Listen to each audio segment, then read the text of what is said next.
One of the great days of the racing year is opening day at Santa Anita, day after Christmas. And it's a really nice card this year at Santa Anita. Like always, we're looking at DRF for our past performances. Daily Racing Form is the place to go. I always look at the formulator past performance. And so if you head to drf.com, you can purchase anything that you need, any sort of the tools, all of the resources to get you all prepped. Let's dive into the card for Monday. And let's take a look at race number one. We open with graded stakes races. We finish with a couple of grade ones, really strong throughout.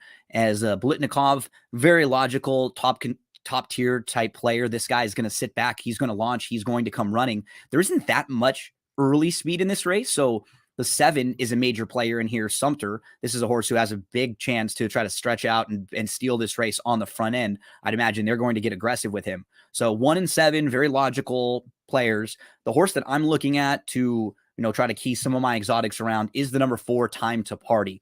I think this guy's got a little versatility to him. Let's take a look at his last few races. So we can go back to October the 16th. He's a winner, and then he steps up and he faces a group of stakes company. Let's watch this race on November the 11th, where he's in the race with Handy Dandy, who's also in here. So let's look at the 2, Handy Dandy. Let's watch the 7, Time to Party, coming out of this very same race. So Time to Party is the number 7 in the race we're watching here. And Time to Party was a horse who's always showed some ability from very early on. He was a good horse, and now he's sort of figuring it all out and putting things together. So he has a nice start here. He's forwardly placed. He's in between horses, but going into the turn, he's going to take back and he's going to settle pretty nicely in third, just behind the leaders. But he just kind of gets backed up into along the inside. And throughout a lot of this race, he's just buried with absolutely nowhere to go. Right now, he's sitting in a very nice spot. And you just love what you're seeing from Time to Party, saving ground. But as the field starts to, move from the back of the pack, you can see a bid from the outside, then another horse right to the outside of him. And then all of a sudden, he's taken up, he's backing up, and he's not getting that same sort of trip he was hoping for. He's already losing a little bit of positioning now, and it's just going to be a tough trip all the way around for a horse who ends up finishing beaten a length and a quarter and just never really gets a chance to run. So now they've slowed things down. Again, he would love for a bit of room to try to launch a rally, but nowhere to go for this 7 horse. And then here comes Handy Dandy making a 3 wide bid along the outside. Look at Handy Dandy now able to just in the clear move up and angle around. Again, Time to Party, blocked, buried, looking for a little bit of room down there. Can he get through? Nope. Can't get through on the inside. Now again, trying to angle off the rail. No room in between. Look at him searching. Does he have a little bit of space? Okay, now he can move through, but his momentum has been stopped. All of the others to the outside have their momentum built up, and he's only beat about a length and a quarter when it's all said and done. Following that race, this horse comes back, and on November the 27th, Joe Bravo has him towards the back of the pack, and he looks like he's going to be getting sort of a blocked trip again. And then Joe just tips to the outside and flies. He moves right past the field up to the front and keeps going. I really like the way this horse is feeling right now. That's 3 consecutive good races. He has good energy. He's trending in the right direction. I think he fits well, and he doesn't have to be as far back as he was in that last race. They were going pretty quick early. He can be a little bit more tactical here. That's the number 4, Time to Party. He's 8-1 on the morning line. I'm going to use him in all exotics, and I'll make a win wager on him as long as he's 6-1 or over. I guess the wild card here is the 3. I'm a Gambler coming in for Mark Glatt. Pratt jumps aboard. Would be no shock. I mean, this is a horse who's won 4 of the last 5. I like others just a little bit more, but again, he would not surprise in this race at all. A fun opener, contentious group. As we move to race number 2, don't really love this race all that much. Some of these races where you have a couple of the Baffert runners, it's just a little bit difficult to kind of figure out tactics, right? Who's going to be getting the lead? What choice of running style will they select? I'm hoping the 3, Bletchley Park, just goes. I hope they just send hard. Second start off the bench, didn't race from April to November. The blinkers are coming off. You can relax a little bit if you get out front. Let's hope the 3 sends hard. Purified, has 3 races that are all fine. The one Princip wouldn't be a shock. I wasn't quite as impressed with that last effort. And then you have Pelagio, who was favored last time out, and he got parked 5 wide going into the turn. He made a 3 wide move up into contention, and then he just sort of faded and was a little flat late. I would probably use 3 and 6 as my top 2 in here. And Purified and Princip are obviously major contenders, but nothing to really get excited about. That's what's tough about this race. You're going to have 4 horses who don't offer you a whole ton of value in here. Let's see if Bletchley Park can get out front, steal this thing. The third race, it's the San Gabriel. I like the way that Prince Obama is coming into this race. He's just done so little wrong as of late. He got the better of Dicey Mochara, who's going to be one of his major contenders in here. And he just seems to have a lot of versatility. I think he should sit just behind the leaders, maybe sit in third or fourth in here, because it does look like there are a couple speeds. We have from the inside, the 1, Rip City is going to go. Master of Foxhounds isn't quite as fast as a couple of the others, but he does want to be forwardly placed. I think he's going to be close up. And then you'd imagine Go On will also be forwardly placed and close up in here. And then you have Bob and Jackie, who shows speed and he's fresh. So in this field of 7, there could be combinations of 4 horses all flashing a little bit of speed. Prince Obama has that versatility and is just in excellent form right now. You just don't find bad races for him. He comes off of a good effort last time out. He turns back a little, but that shouldn't be a problem for him. He's shown no problem stretching his ability from a mile all the way to a mile and a half, which we saw last time out. So Prince Obama will be a single for me in some early exotics as we move to race number 4. I thought the work for Yellow Brick was pretty good. You can watch some of these works on XBTV. Now, Mandela is definitely not as well known for his ability with first-time starters as, Baffert and some of the other barns in here might be. I do think Yellow Brick really does seem to have some ability. Of the Baffert runners, because there are a few in here, you have the 3, the 4, and the 7. I kind of like the 7 a bit the most. The Dam won the debut, so you can click, if you're looking at the formulator past performances, you can actually click and see how the Dam was in her record, and then the siblings that she's produced. So she was a debut winner, which showed some precocity, and she won 2 of her first 3 starts, and she did have some ability. And she's also one that has produced a couple of winners, right?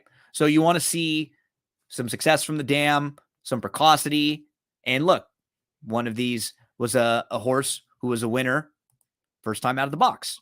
So you have the Dam, who wins the debut. She's produced a first-time out winner in Bear Bryan, who won the debut back in January of 2021 at Sam Houston. So we do see some early win pedigree in this one. So I'm thinking 5-7 for a lot of the exotics for me in here, the horses that I'm going to try to key in on. But again, you have both the 3 and the 4, who I'm sure will take some of the Baffert money there. And no one else really intrigued me all that much in this spot. I was trying to get to the 8. I just couldn't quite make a case for that one quite as much after watching some of the works. Let's get to the 5th race. Maiden special weights going a mile in here. I like the 3, Secret Treasure. Hawker will be a major player. You see Joel jumping aboard for Sadler. Had to wait a little bit and did have a bit of trouble in that last effort. But I thought Secret Treasure also had some sneaky trouble in here. Let's take a look at the race for Secret Treasure, who was the number 6 in the replay that we're watching. So Secret Treasure has a fine start, close up, like 5th within that top group, and then decides to take back so as not to get parked out. And all in all, a pretty fine beginning for your first start on the turf. And, sitting in the 2 path going into the turn with a trio in front, pretty nice spot all in all for Secret Treasure. And then all of a sudden you'll notice the horse to the outside doesn't continue up. And so Secret Treasure gets stuck right in between horses. And he's always in a bad spot where he's just sort of stuck in there. There's horses on both sides of him, and then one in front of him is kind of backing up. So he can't even really shoot in the middle and try to get out in front. So he's just sort of waiting at the mercy of the race. And he he cannot shift to the outside of a horse who has him pinned in. And unfortunately, he just never really gets a shot to run. He continues to try to move up into space, and it's a little bit unlucky. And by the time he tries to tip out, there's already horses that are making their move from the back, so he doesn't have the ability to tip to the outside. So again, he just continues to get pinned in. He's like looking around for room. He's trying to shift, and every time it's really bad racing luck because horses just keep kind of falling right in front of him. And he had to shift all around. He's only beaten about 3 lengths when it's all said and done. I thought Secret Treasure was a bit sneaky and should take a step forward in here with Frankie Dettori jumping aboard. Yeah, he'll be out riding at Santa Anita for a bit. He has a big mount a little later on in the card in the graded stakes than the San Antonio. So sure, a lot of people will spread out in this one. Secret Treasure definitely on my tickets. I'll make a win wager on him if he's 8-1 or over. Hawker's a player. Both the 4 and the 5, they'll get on a bunch of tickets. Won't be a shock to see either of them run really well in here. The 9 Ziwan Tanejo is also a price I'll probably throw in. I thought that was a fine debut to set this horse up to stretch out. Blinkers come off for the second start. Even Smart Code is one who you can make a case for a second time on the turf. So a lot of directions to go. I think you want to demand value in here. That's why I want to make sure I get at least 8-1 or so on Secret Treasure, and I'll jump in to win. In the 6th race, it's the San Antonio. It's the grade 2 San Antonio, mile and a 16th for the older horses here. The heavy favorite will be Country Grammar. Country Grammar comes in off of 3 consecutive runner-up efforts since winning the Dubai World Cup back in March. And Country Grammar was a runner-up behind Flightline in the Pacific Classic. Then he lost to Defunded most recently. Last time we saw him, that was back in October. So Country Grammar's the horse to beat. I think if you're trying to bet this race, or if you're trying to beat Country Grammar, the horses that I would look to would be the 2 inside horses, mainly Stiletto Boy. I think this is a good spot for Stiletto Boy. He could probably sit a really nice trip in here, maybe sit 3rd, because the 1 Hopkins is going to go, and the 3 Breakfast Ride is probably going to be really close up. And I'd imagine Stiletto Boy could carve out a nice trip, maybe right behind him, if that's what they so choose. And he's pretty classy. He's faced some tough horses over the last couple years, and this is one of the trips that his best, where I think he'll have just a little bit more punch going shorter. So Stiletto Boy would be the play for me in here. If he's like 4-1 or so, I could see Hopkins trying to catch a flyer in here. And Country Grammar's who they'll all have to beat. Short field, the intriguing horse for me would be Stiletto Boy, if you can get some little bit of value around 4-1 or so. Let's move to the 7th race. We'll head downhill. The turf course, the 1 Flame Lagoon will be on a lot of tickets for me. Some inside tracking speed. I think from the inside they'll be forced a little bit, but I think this gal fits very well in this spot. Also, I've always been a fan of the number 7 Eleuthera, who has shown some tactical speed going long on the turf, and I think cutting back now to the 6.5 down the hill will suit her very well. She comes out of a couple live races in back-to-back, and she beat a horse named Rhea Moon, who we're going to see in just a moment, back in March, and that one has become very, very sharp.